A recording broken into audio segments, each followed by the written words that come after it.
Kelly here. This is Macabish, Cults, Classics, and Horrors. We're talking films, series, books, and life, and we're starting right now.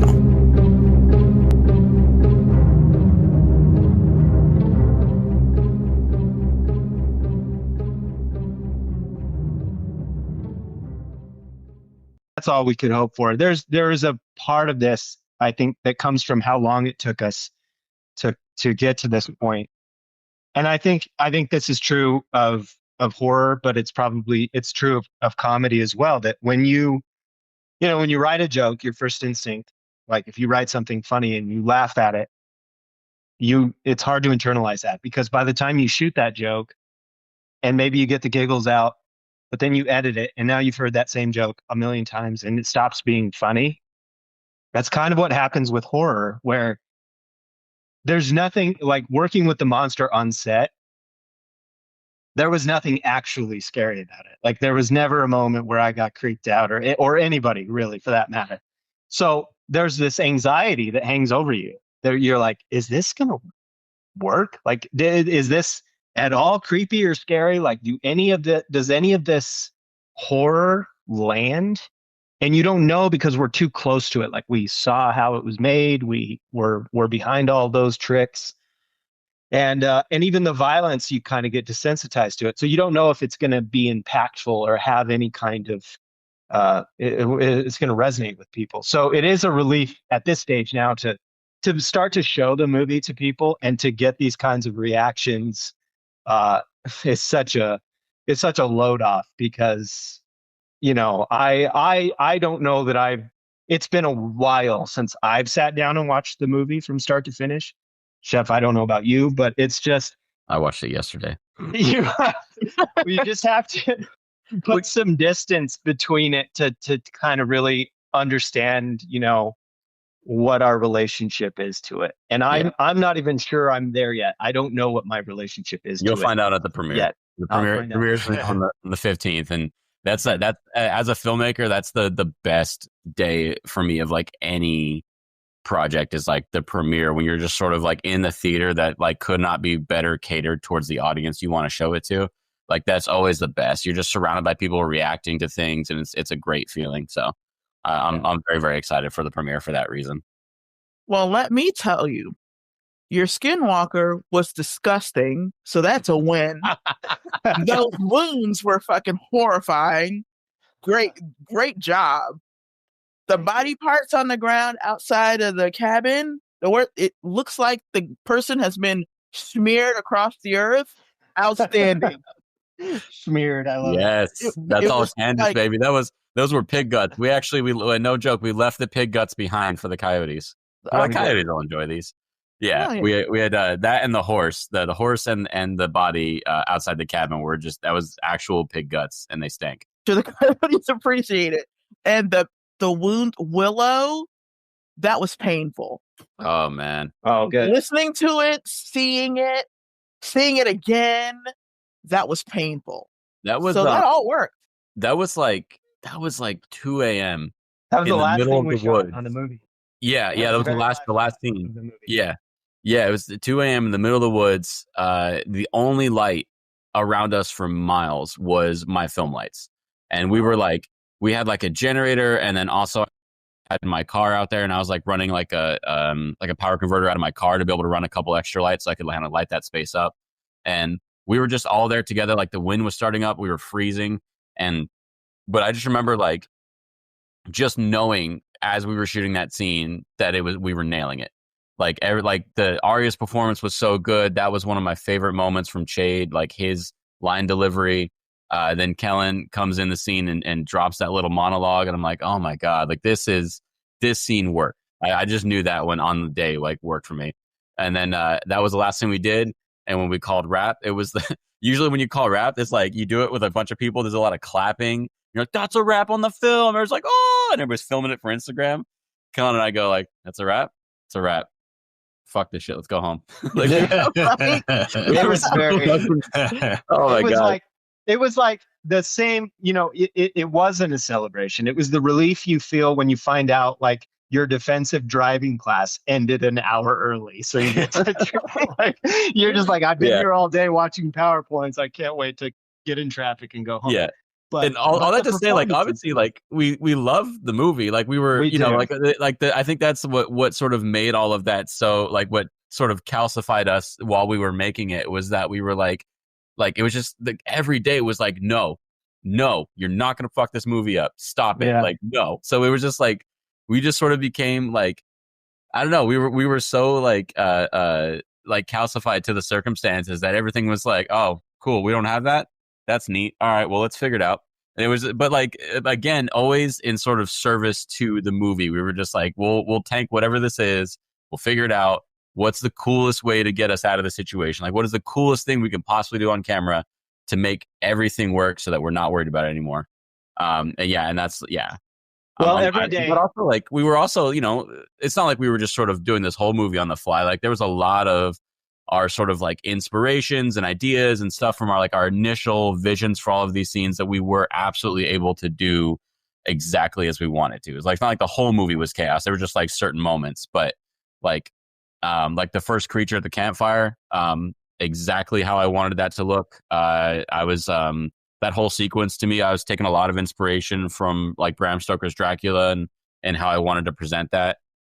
Like down to like the way in Bram Stoker's where the brides kill the horse. Like I wanted to kind of do the same thing where we're focusing on, you know, in that scene there, you're on his face, Van Helsing's face as he's watching it and he's screaming and stuff, and you don't see it happen, you just see shadows. So we kind of took the same approach. Like, yeah, there was a lot of our inspirations that we were able to do that we weren't sort of like forced to make some stuff up on the fly. Like we did actually have a plan when we made this movie. Let me also say too that like for all of our issues that we had with our environment, I don't know that this movie works in a different environment. I think part of what works, what's successful about from scene to scene, is sometimes the simplest way to shoot a scene. Like for example, a walk and talk where you have three characters walking, and instead of doing a bunch of coverage and keeping it tight, let's go wide with it. Let's see this landscape that our characters are stuck in, that we were stuck in. And part of the beauty of that landscape that's all real, all natural, I think is part of what makes this film feel a lot bigger than it is. Because as difficult as it was to work in those conditions, like it looks great on camera. You know, so you put that all of that in the frame, and it's like, try to avoid the instinct to let's just cover our butts with coverage and make sure that we get all these angles. It's like, we don't have the time or the luxury for that. Mm-hmm. Let's do a really pretty master, and let's do a few versions of it until we feel like we nailed it. And that's going to be the edit. So there are longer takes here where we're not doing it out of some, you know, desire to show off, but there's a practical reason to shoot it that way. Now, the fact that it's a Western lends itself to that, because there is sort of a classic approach to shooting that genre that we were always mindful of. So that was a crutch to lean on, that in any given moment, we could just lean on our Western sensibilities and remember that that's where we are in the story. And so scenes that would have maybe taken several hours took 1 or 2 hours, because we just had this plan to say, okay, well, this place sucks, and it sucks for our characters too. So let's see that. Let's put them out there in the wind. Mm-hmm. I mean, there were scenes where I had to use gaff tape to keep my hat on my head, because every gust was taking it off, and our sound guy was having a hell of a time trying to, get our microphones to not, blow out and you can't hear anything. So we were dealing with those elements, but we wanted to put those elements on the screen, mm-hmm. so that the horror comes from circumstances as much as it comes from any supernatural elements. That, like, the idea of being pursued by vicious people in a godforsaken landscape is as much of a horror story as whatever we came up with, from the supernatural side. There's a scene that got cut out that was really cool. It was Kellen's character talking to the sheriff, but he like takes on a character the moment he walks in the door and becomes this other person. And we ended up having to cut it out because it was done as like one long take, and it was really cool. I really love that scene, but at the end of the day, like Kellen always says, you got to kill your darlings in the edit, and it was just like it's sort of like brought things to a halt for a moment. And as you can tell, like you were saying, Chris, from the pacing, like we didn't want to bring things to a halt ever.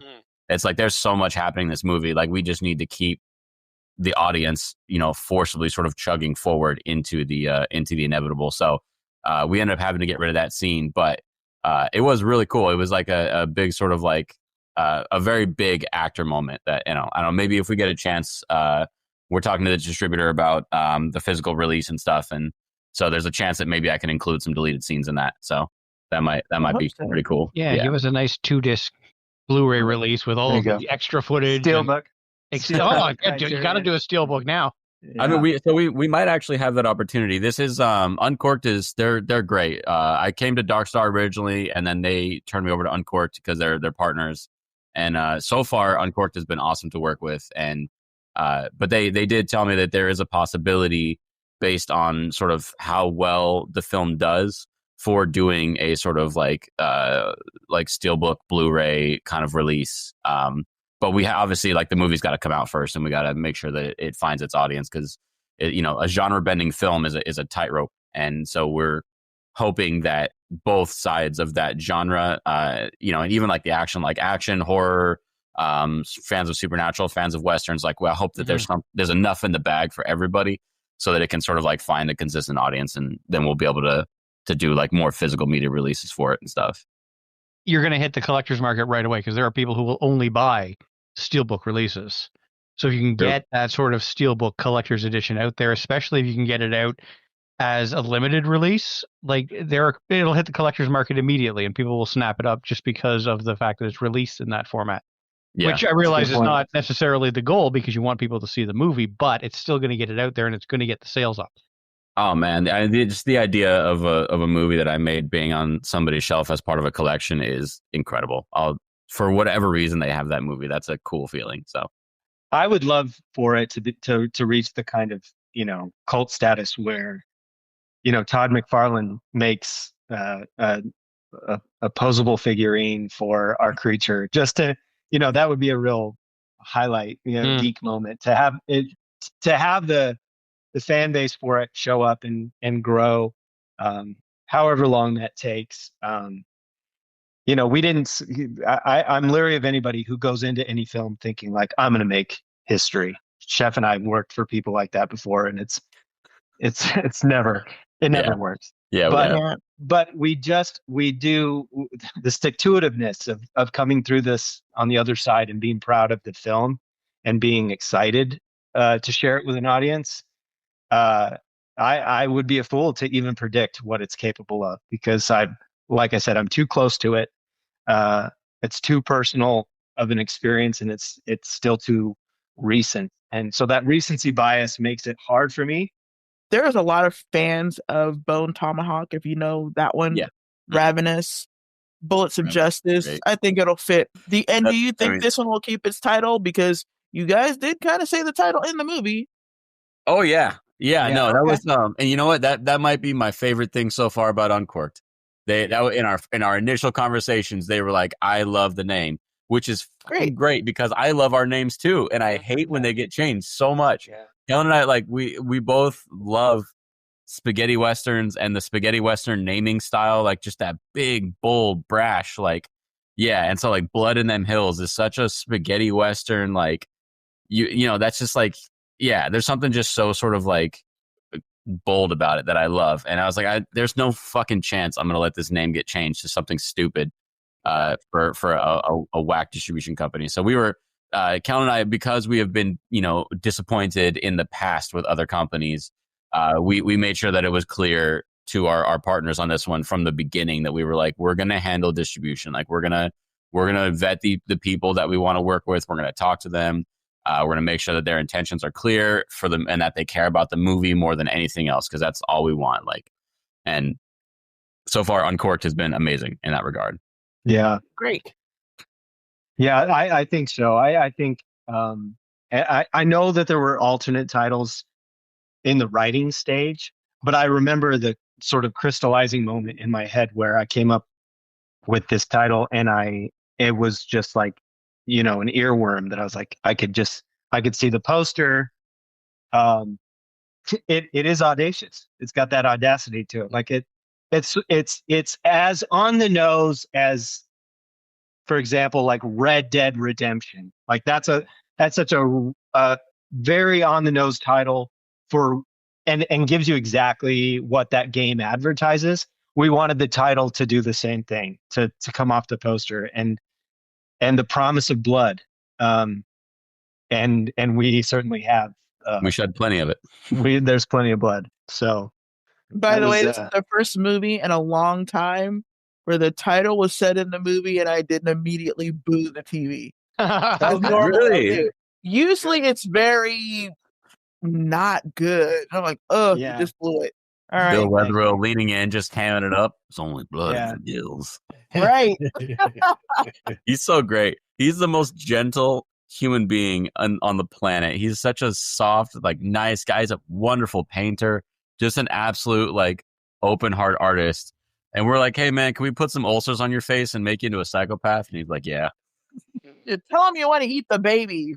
Yeah. Yeah. I was like, oh my God. It. Yeah. Listen, I hope that you guys laughed at this, because at no point during the production did any of us stop laughing at lines where the cannibals requested the baby. Like, that was great. Yeah. I was like, damn, everybody wants the baby. Yeah. That was good. I remember, he's only in that one scene, and I remember walking away from that day shooting, thinking, gosh, is there a way to bring him in again? Because he was so good with what material we gave him that I was wanting to, like, figure out a way to bring him back. And then we thought, well, no, it's kind of cool if it's just that one off. It's just like adds to the mystery of who he is and who these people are and what they're doing here. And again, it was that tendency to avoid answering all these questions, because I do think a lot of times when you deal with superstition and the supernatural elements, there's some big scene that kind of explains the world, and we just never go there. I mean, not really. There's hints at it, but it's very primitive. It comes from the Apaches a little bit, but beyond that, the audience is left with the same meager understanding of what's happening to them as our heroes are. And so I feel like that's part of, even in the writing process, when we tried to, like, do the math of what is happening, I just found myself kind of being like, oh, I don't really care. It's not relevant or important to me. And then Sheff felt the same way. It's like, we don't have to explain everything. Like, that's part of the mystery. That's part of this, the scariness of their circumstances. So, it was like just like late 1800s. They don't know how things work anyway. So right. Yeah. Why should they know how the monster works? They don't. It's a mysterious world. So what you're saying is we're not getting a sequel. Okay. No. Well, However, there is a sequel. Kellen did start. We did start conceiving of a sequel, but we would remove ourselves from that terrain. So this one would be more of like a New Orleans kind of bayou story, with where we get to kind of continue with Joe on a different adventure, and include like some other sort of supernatural elements, vampires. I do. I like, speaking of that, obviously sequelizing horror is one of the most successful elements of the genre. Right. But for me, in order to, like, even think about stepping back into that world, the justification for it has to be like expanding the world and not feeling the urge to, like, let's just retread it. Like, I don't want to see Joe trudging through the snow being pursued by the same thing or anything of the kind. But I do think it would be interesting to see somebody who has experienced all of these supernatural experiences have to then deal with something else in that realm in a different environment. I'm very, like, environment has always been my most, like, I'm most interested in where things take place more than I care about what is happening. And so it's about human behavior in these environments. And so New Orleans is a place that's really important to me. I know it means a lot to Sheff. He and I have actually been there together years ago when we were kind of kicking the tires on doing something in that world. And so if we were to get the opportunity to to do a sequel, if it made sense to do one, if the money was there, absolutely, it would be a real treat to like jump into that, that space with dealing with all of those elements and find a story that exists in that world, because I've always wanted to make a movie there. So this would be a good excuse to do that, And Awesome. you could call it Blood in Them Streets. Blood in Them Streets. Blood in Them Streets. Yeah. Well, that is the thing. It's There like you go, free when title. you're trying to figure out what the title would be or what the story is. It's a fun process to try to figure out like what elements carry over, and then how much do you just like reinvent the wheel. I think like if you look at like the Indiana Jones films, I think the first trilogy is successful because the character returns, but the situation, the stakes, the circumstances, the location, everything else changes. So it's like, take what's familiar and what works about the first thing, and now we're onto a new adventure. And so you're kind of serializing that a little bit. At the same time, I think as Joe works as a character in connection to other people. So it's not just about, well, how do we put him in other circumstances, but it's finding new characters that are just as compelling and putting Joe into the same realm and mixing it up. I think that's how I like that, to imagine how Joe would continue. Joe works best when he's surrounded by people who are pissed off at him. Yeah, that's very true. It's like he's the element in the petri dish you add in, and it starts like pissing off everything else on the petri dish. So he's acidic. Well, I think that the cautionary side of like the Pirates of the Caribbean films stopped working when they made Jack Sparrow the lead character, because he didn't really have an arc to begin with. He was kind of a foil. But in the last two chapters of those movies, like where it's all centered on him, the beats in those stories don't really work, because he's always telling jokes. He's always, it's just like there's not really any room for that person to grow. So if we answer questions in the first movie, it's not about retreading those answers. It's about finding new questions, new environments, and new people to engage with. And that includes the supernatural side of things. And I think New Orleans is an environment that is ripe for that kind of storytelling. And we've seen it in other iterations. So it's how do we make that our own? How do we not repeat what has been done before?